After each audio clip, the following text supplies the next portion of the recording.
मराठी न येणाऱ्या रिक्षा आणि टॅक्सी चालकांची आजपासून खैर नाहीये। कारण मराठी भाषेत न बोलणाऱ्या रिक्षा आणि टॅक्सी चालकांवर आजपासून कारवाईला सुरुवात होणार आहे। आरटीओचं वायुवेग पथक या रिक्षा आणि टॅक्सी चालकांचा बॅच आणि परवाना जागेवरच निलंबित करणार आहे। रोजगार बुडावा ही आमची अपेक्षा नाही, परंतु मराठी अस्मिता टिकवणं गरजेचं आहे, असं स्पष्टीकरण परिवहन मंत्री प्रताप सरनाईकांनी दिलंय। दरम्यान याबाबत आमच्या प्रतिनिधींनी अमराठी रिक्षा चालकांशी संवाद साधलाय। तोंडी परीक्षा झाली तर आम्ही मराठीतून उत्तर देऊ, प्रवासी मराठीतून बोलले तर मराठीतून बोलू, मात्र अनेक प्रवासी स्वतःहून हिंदीत बोलतात असं त्यांनी सांगितलंय। तर मी परीक्षा दिली आणि पासही झालो असं एका रिक्षा चालकाने सांगितलंय।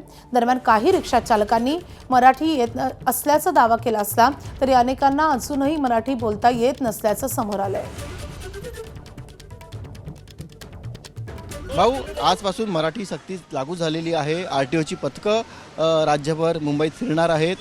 तुमची परीक्षा देखील ते घेणार आहेत। येतं की नाही तुम्हाला मराठी? येते ना, मराठी येते सर्व। ते इथं जन्म झाला आहे महाराष्ट्रामध्ये, राहायलाच इथं आहे आपला, इथे मराठी येते पुरी।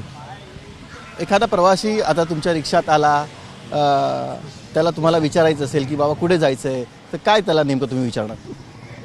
आम्ही सांगणार का तुम्ही कुठे चालला आहे, तो बोलेगे ना की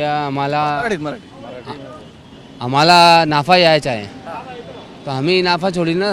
पहिल्यापासून कानून मजबूत पाहिजे होता, रुकावट पाहिजे होता, तिथून यूपी बिहारवरून यायचा नाही पाहिजे। ते पहिले का ना केलं, आता काय करून काय उपयोग काय आहे? कोई काय उपयोग नाही। मराठी माणूस म्हणतो ए भैया चल आगे ये, ए भैया चल इधर चल। अरे कोई भैया नहीं है। पैसेंजर बोलेगा वो पूरा समझ जा रहे हैं।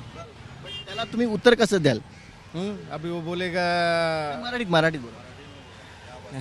बस पूरे चल